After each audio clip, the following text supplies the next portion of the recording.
Yeah. So in the previous class, we had started our discussion on the CMOS operational amplifiers, and we have also seen the basic difference between the CMOS and the BJT based circuits, particularly the operational amplifiers, right? So these are the different things that we had discussed in our previous class. And there are certain inherent advantages of the CMOS technology over BJT, especially as far as the operational amplifiers are concerned, right? So we have seen how exactly the CMOS technology could be beneficial in the operational amplifier circuits, right? And accordingly, we had proceeded with one differential amplifier circuit, the MOS based differential amplifier circuit, right? Again, this is very similar to how we have taken the BJT based differential amplifier circuit earlier. And now, based on this, we will try to find out how exactly the MOS based differential amplifier circuit can be analyzed, right? How would we have its gain, right? So when you vary the voltages, input voltages, how the gain changes, right? And what do we mean by qualitative analysis, and what do we mean by quantitative analysis, right? And what exactly we mean by the current mirror circuits. All those things we will be studying subsequently in this particular topic. So now, before going into the details here, first you try to understand the basic three reasons of operation of a MOSFET or a MOS circuit. Now suppose if you draw the characteristics something like this, if you take VDS here and your ID, if you draw the drain current against the voltage between drain to source, so this is drain source, let me call this as the current ID, and this is going to be my gate. Okay, so now we have the characteristics something like this. Anyway, these kind of characteristics, I don't know whether you have studied in your analog electronic circuits or not. Nevertheless, if this is my VGS1, VGS2, VGS3, VGS4, something like this, right? Now here basically I call this as, say, cutoff region,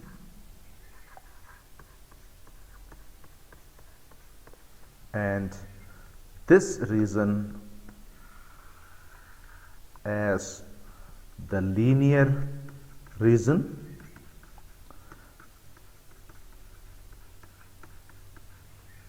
and this region as saturation region.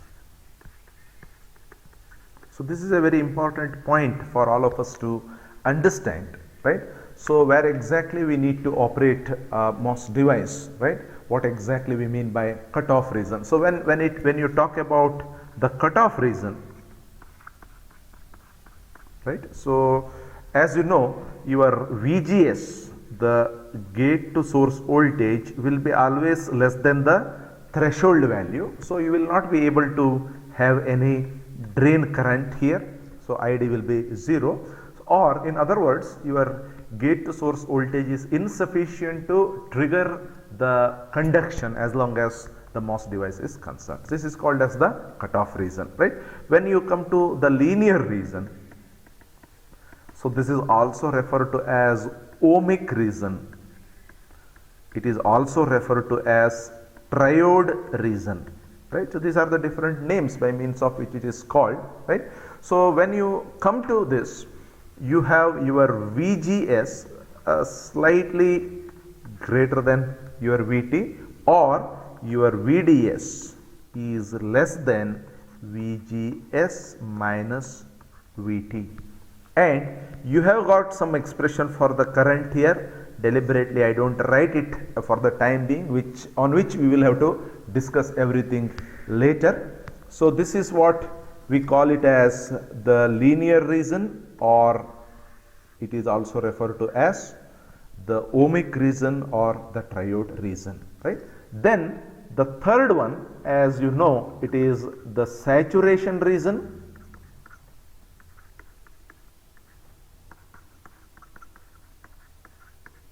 Saturation region, and in saturation region your VGS will be much more than your VT, the threshold voltage, right?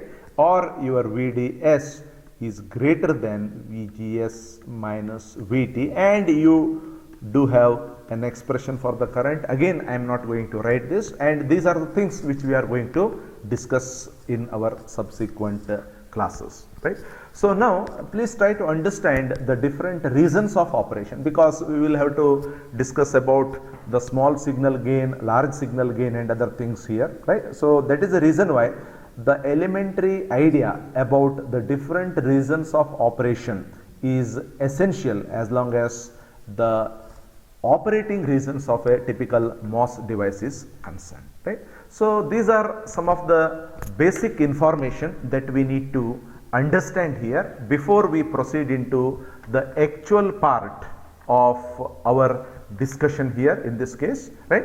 And with these backgrounds, let us move on to MOS differential amplifiers. MOS differential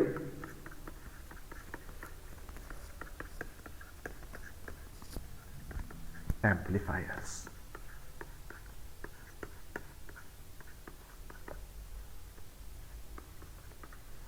So this is what we are supposed to discuss here. Now, whenever we speak about the MOS differential amplifier, the general things about the differential amplifiers we already learnt earlier. An amplifier which amplifies the difference between the signals at its two input terminals, right? So now that we have already realized or conceived from the point of view of the BJT based devices. We have seen the different stages, right? The input stages, intermediate stage, level shifting stage, output stage and all, right? How exactly a differential amplifier operates, that we have seen. Now here the differential amplifiers based on the MOS technology. Now how exactly the performance of the MOS based differential amplifier is different, and why do we prefer this kind of configurations in our operational amplifier circuits? All those things we will try to see, and basically these are the widely used building blocks in analog IC design, right? So widely used design blocks, the MOS differential amplifiers, these are very widely used design blocks in almost all analog IC design.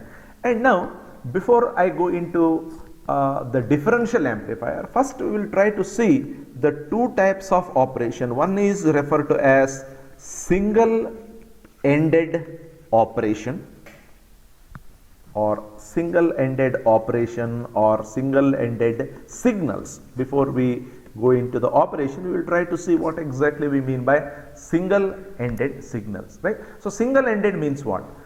Basically where the signals are measured with respect to a fixed potential. The signals are measured with respect to a fixed potential. Generally this is the ground. The signals are measured with respect to ground. For example, now if you take a circuit something like this, this is the simple representation. So I have ZS here, and let us say that here I am taking V out.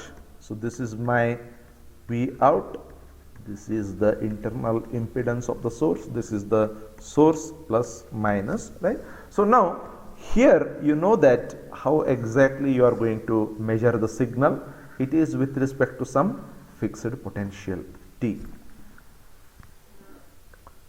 So now when I say that the signals are measured with respect to the fixed potential, there are certain limitations, or there are certain loopholes in this case in terms of the noise getting amplified and other things, what we call it as the common mode signals, the presence of the common mode signals, right. So the other option here is the differential operation, or what you can also call it as the differential signal. You can note down these things, right. The second one happens to be the differential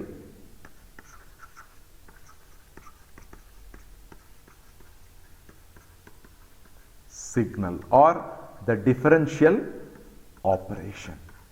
So what do you mean by this, and how do we represent? We have already seen these things from the point of view of our BJT devices, right. So now you can take it something like this. I have one source here, something like this, then its internal impedance, let me call this as ZS. So here I have got one terminal, then here I will have one more ZS, and I have one more source here. This is what we have been discussing.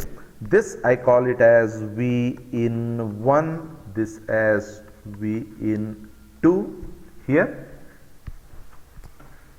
Now this I will call as plus, this as minus, this as ZS, right.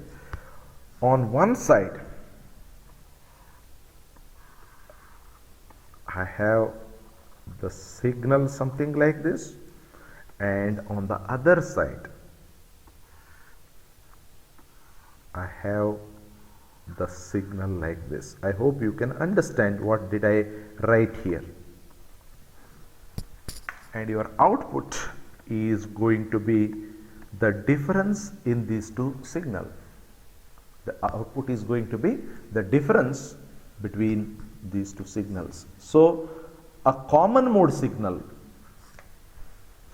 so this is my common mode level. Here in comparison with the single-ended operation, wherein you have the common mode signal. What exactly you mean by the common mode signal? How do you define the common mode signal? The central potential difference signal, right? The central potential difference signal is referred to as the common mode signal, which are a common signal between the two signals, right?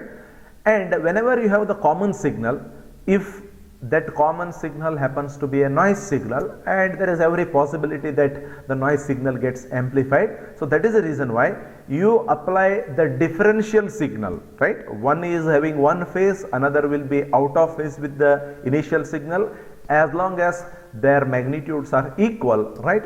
So you will have the rejection of the common mode signal. That's what we have seen as the ability to reject the common mode signals as the common mode rejection ratio, right? So now a differential signal is one that is measured between two nodes that have equal and opposite signal excursions, or the journey. Excursion means journey, or the moment, signal moment, right?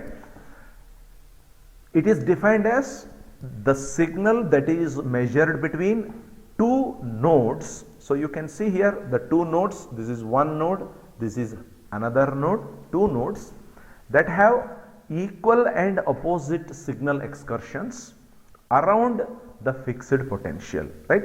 And the two nodes must always exhibit equivalent impedance to that particular potential. As long as the impedance is different, then you will not be able to have the proper amplification, and there will be severe distortions and other things going to take place, right? So that is the reason why we have been telling that we are using the perfectly matched transistors there. The impedances of the two transistors used must be equal. That is where you draw the line between the ideal conditions and the practical cases, right? So that we have already discussed when we discussed about the the BJT based operational amplifiers. Okay, so now The difference between the two we have already seen here. We have seen what exactly we mean by the single-ended operation and what exactly we mean by the differential operation, right? So the differential operation or the differential signal will be successful, or the operation will be successful provided certain conditions are fulfilled, like you have the impedance matching, the two impedance should be equal, the signal excursions are taking place in the opposite direction, they should have the equal magnitudes. All those conditions need to be satisfied, right? Now the next aspect is, what are the advantages of going with the differential mode of operation with respect to the single-ended operation? This is a very important point to be noted, right? Because we are trying to discuss about the MOS differential amplifier, and we have never said that the MOS single-ended amplifier, it is the differential amplifier only. So having a differential mode of operation, what are the different advantages that you can get with respect to the single-ended operation, right? So there are certain advantages. I just write it. Advantages of differential operation, or the differential signals, whatever you can write here. And one is, as you know, it suppresses common mode signal. That is the reason why we are using the differential amplifiers. And whatever the DC offset you are having is removed. The DC offset is going to be removed, right?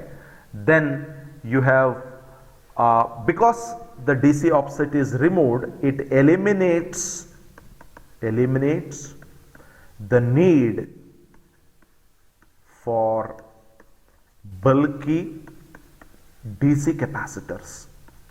Whenever you have the DC offset, you will have to overcome its effect by the DC capacitors. So since the DC offset itself is removed, so there is the elimination of the need for bulky DC capacitor, right? And another important advantage is highly achievable swings. I will tell you about all these things. Highly achievable swings. Then you have got simpler biasing. The biasing becomes easy in the differential amplifiers, especially based on the MOS devices, right? And highly linear in operation.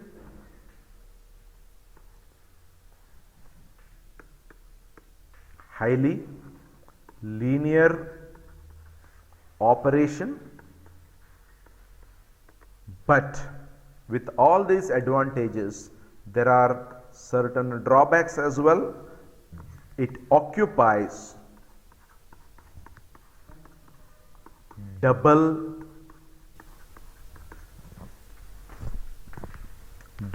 area, double the area.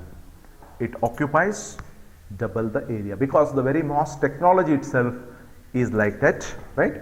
So despite of having all these advantages, so common mode signals are suppressed, the offset is removed, consequently need for bulky capacitors is not there. You have got very highly achievable swings, the voltage swings, biasing becomes simpler, highly linear operation, right? But there is one drawback, right? It occupies twice the area that is required for a BJT based the differential amplifier. So these are some of the backgrounds before we go into the analysis of MOS differential amplifier or the MOS based differential amplifier, right? So what we have seen so far is, first we have compared the BJT based the technology with respect to the MOS based technology. Then we have seen some of the advantages as well as the drawbacks related to this. Then after that we have seen the single-ended and the differential operation. Basically, we have seen the circuit of a differential amplifier, MOS-based differential amplifier. Then we have compared the single-ended operation as well as the the differential operation, how the differential operation is advantageous compared to the single-ended operation. Now, with these backgrounds, let us go with the analysis of the MOS-based differential amplifier, right? So, analysis, or what you can write as performance analysis of MOS differential amplifier. Performance analysis of MOS differential amplifier. First, let me draw the circuit. All of you please do take this circuit which we will be using quite frequently.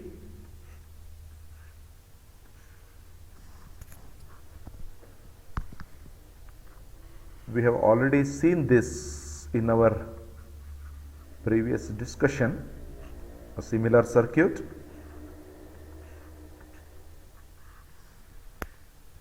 Now, I use a current source here, which I call it as ISS. This is my V in 1 and this is my V in 2, and here I take this as VDD and this is RD1, this is RD2, and here I take the output V out1 and this I call as V out2. So now this is ISS, and in this particular case let us say RD1 is equals to RD2 is equals to RD, right? The impedances of the two transistors which we are using here, let me call this as M1 and this as M2. They should be equal, and this is also referred to as differential pair.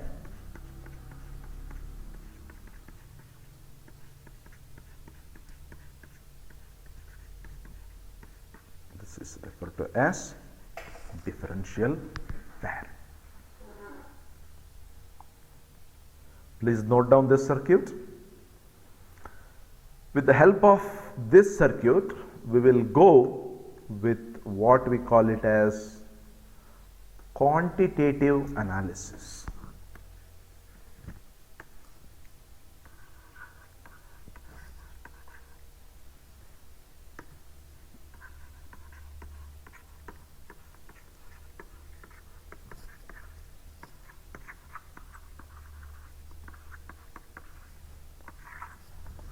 Quantitative analysis. Okay, first we will see the qualitative analysis, then we will go to quantitative,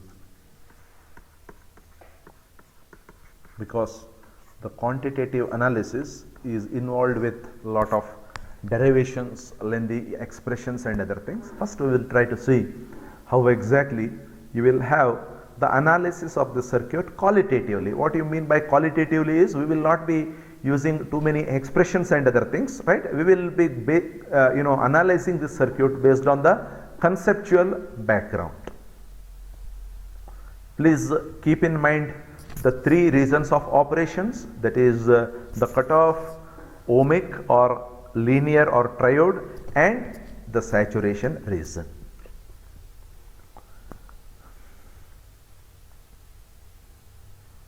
Now, what exactly we mean by the qualitative analysis is when we vary the value of V in and V in, V in 1 and V in 2, or the difference between V in 1 and V in 2, how exactly the current in the system, okay, ID, what you can call it as ID, how exactly the current varies and how consequently your output changes. That's what is the meaning of the qualitative analysis, which we also call as the analysis with respect to the small signal gain.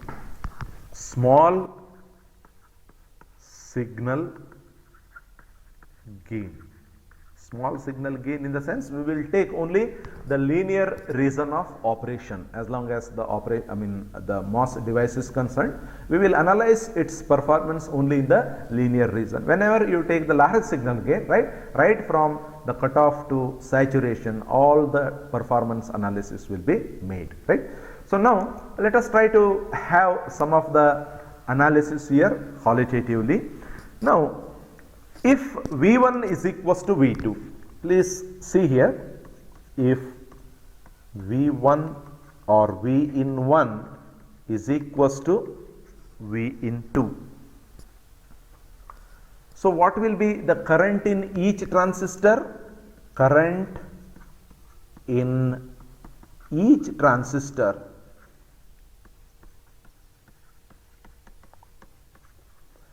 is equals to, so the total current is ISS, what you can see here, the total current is ISS, as long as the two transistors are perfectly matched here, M1 and M2. So the current would be equally divided among the two transistors, and that will be ISS divided by 2. The current in each transistor would be equal to ISS divided by 2.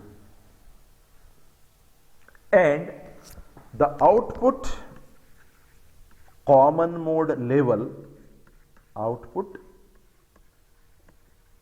common mode level will be equal to, so what will be the output common mode level? Now see here, I start from here, this is my VDD, either you move in this direction or you move in this direction, right. So VDD minus RD1 into ISS by 2, and the same thing holds good on the other side also, VDD minus RD2 into ISS by 2. Since I have taken RD1 is equals to RD2, I can write it as VDD minus RD into ISS divided by 2. I hope you can follow it. The output common mode signal will be VDD minus RD into ISS by 2. RD1 is equals to RD2 equal to RD, right. So now let us try to take these two things as the basic aspects, and based on this now we will try to see, we will vary the value of V in 1 minus V in 2 from minus infinity to plus infinity, right. So let us vary V in 1 minus V in 2 from minus infinity to plus infinity. This is what we are supposed to see here in this particular case, right. So that is what is called as the qualitative analysis, right. Now if you can write these things, if V in 1 is more negative, if V in 1 is more negative than V in 2. This is from where we will start, right. We will start from minus infinity. So V in 1 is more negative than V in 2. So again, when your V in 1, this V in 1 is more negative than V in 2, so definitely your M1 will be in the off position. M1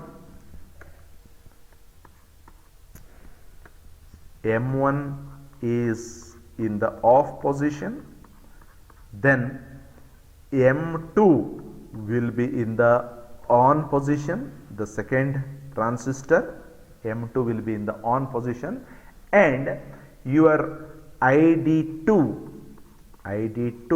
will be equal to ISS. Obviously, you cannot expect any current to flow through M1, so the entire current, which I can call it as ID2, this is my ID2 and this is my ID1. So ID1 will be 0 and your ID2 will be equal to ISS. ID2 will be equal to ISS. Okay. So when this is the case, your V out 1 will be equal to VDD. Am I right?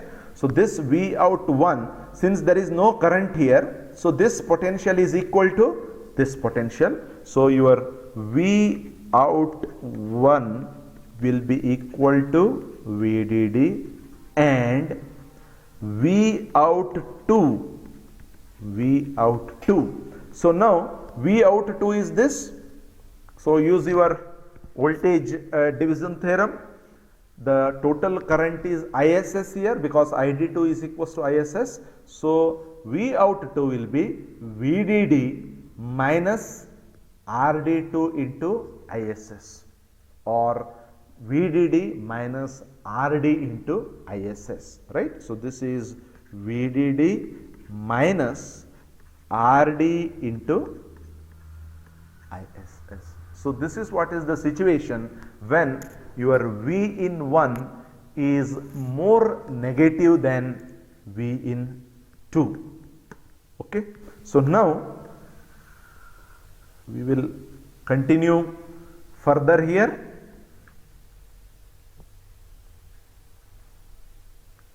We are trying to vary the difference between V in 1 and V in 2 right from minus infinity to plus infinity. So now initially your V in 1 is more negative. Now what we are trying to do is we are trying to bring in V in 1 closer to V in 2. Okay. So when V in 1 is brought closer to V in 2, when V in 1 is brought closer to V in 2, what happens? Your M1 is gradually turned on. M1 is gradually turned on. M1 is gradually turned on. So that doesn't mean that your M2 will be off.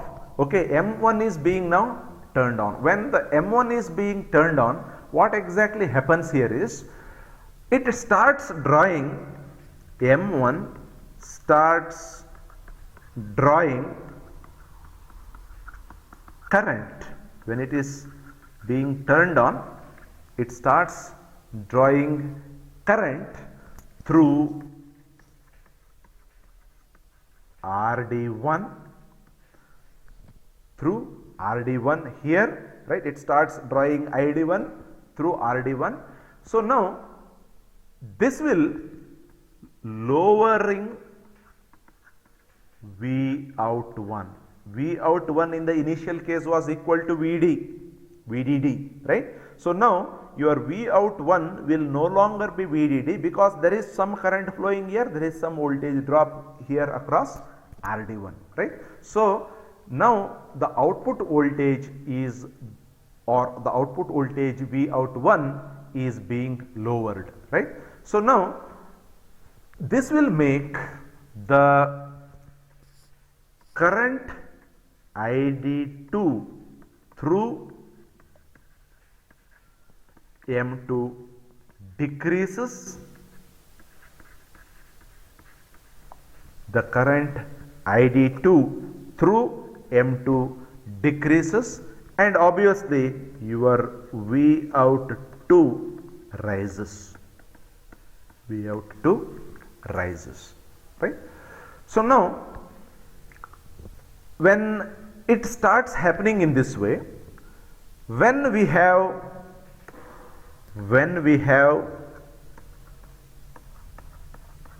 V in 1 equal to V in 2. So V in 1 was initially more negative.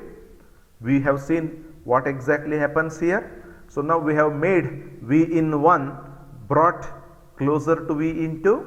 So now in this case we have got V in 1 is equals to V in 2, and you can definitely analyze what exactly happens here. V out 1 is equals to V out 2, which is now equal to VDD minus RD into ISS divided by 2, equal current. That's what we have seen here, the output common mode level earlier, right? So V out 1 is equals to V out 2 equal to VDD minus RD into ISS by 2.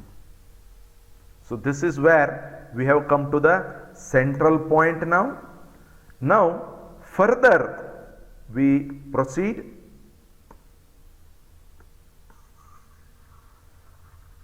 We will proceed further, that is, as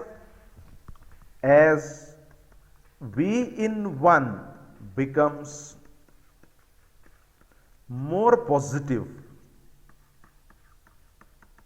as V in 1 becomes more positive with respect to V in 2. So you know what exactly happens here. So your M1 starts carrying more current,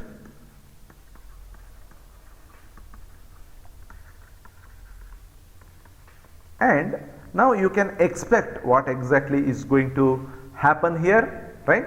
So V out 1 drops below V out 2. V out 1 drops below V out 2. V out 1 drops below V out 2. So now for large values of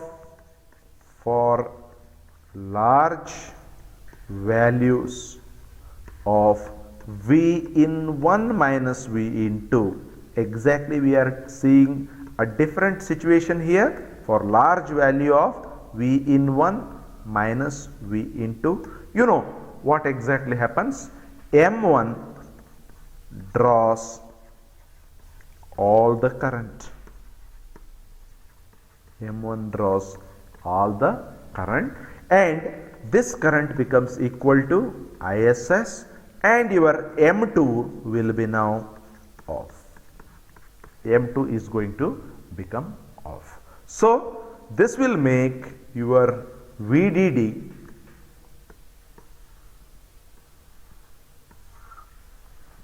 one second. This will make your VDD, I will write it here, VDD or V out 1 we will take. V out 1 is equals to VDD minus RDISS. The same situation we have come across here, and your V out 2 will be equal to VDD. We had started with V out 1 equal to VDD, and now V out 2 will become VDD. So now I will draw one important characteristic here.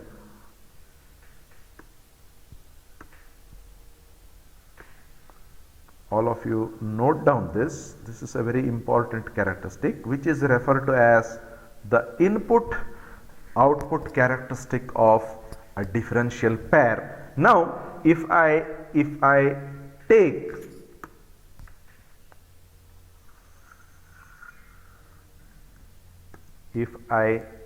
this as V in 1 minus V in 2. This is how we had proceeded. We had started from somewhere here. We have come V in 1 equal to V in 2. Now this is where you have got V in 1 minus V in 2 being a very large value, right? So we would have it something like this.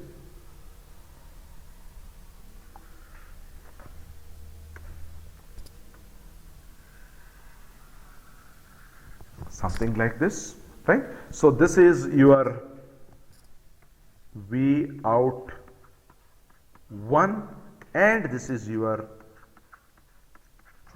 V out 2, and this value is VDD minus RD into ISS. Now you will understand what exactly I have drawn as per what analysis we have made so far. If you draw the outputs V out 1 and V out 2 with respect to the differential input V in 1 and V in 2, it is called as the input output characteristic of a differential pair, and I will draw one more here. You can see if I draw something like this,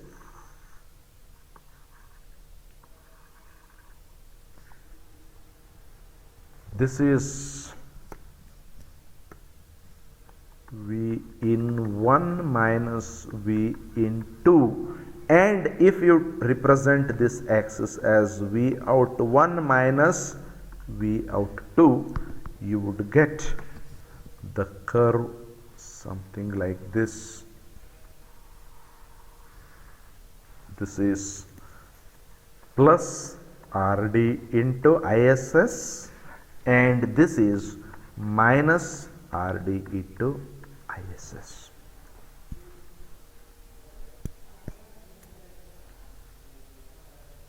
The small signal gain, the gain in the linear region of operation, the gain in the linear region in the region of operation, or it is a slope of V out minus V out 1 minus V out 2 with respect to V in 1 minus V in 2.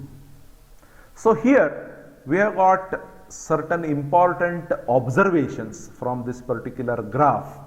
I expect all of you to take down this graph, and we have got certain important observations which I am going to write or which I am going to tell you. So for a differential pair, so I will go to the next page.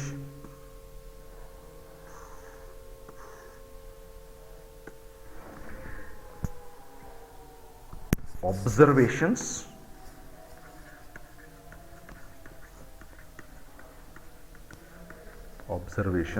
Now, of course, we are discussing about the differential pair only, right? The maximum and minimum output levels are well defined. The minimum and maximum output levels are well defined, and you know that they are VDD, that is VDD, and the minimum level is VDD minus RD into ISS. The maximum output level is VDD, the minimum level is VDD minus RD into ISS. And second one, the small signal gain. This is also understandable, is maximum when the small signal gain is going to be maximum when your V in 1 is equals to V in 2. You can get it from the slope of that particular equation. The small signal gain is going to be maximum for V in 1 is equals to V in 2 and gradually falls to 0 with the increase in V in 1 minus V in 2. This is also noted. Small signal gain is maximum when V in 1 is equals to V in 2, and it of course gradually falls to 0 as the value of V in 1 minus V in 2 increases, right? The circuit becomes non-linear. The circuit becomes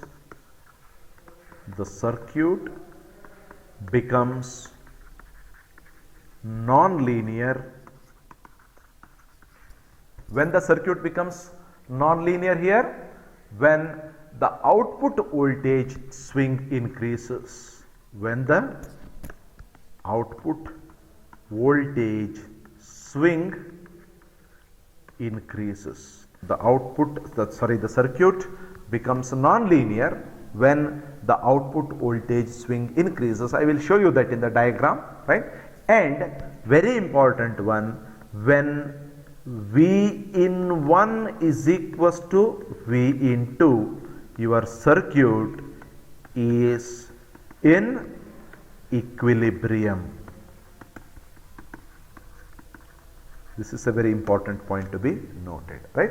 When the V in 1 is equals to V in 2, the circuit is in the position of equilibrium. This is what is called the qualitative analysis, right? Basically, we are trying to get the value of or the variation of the output voltage V out 1 minus V out 2 with respect to the variation in the input voltage V in 1 minus V in 2.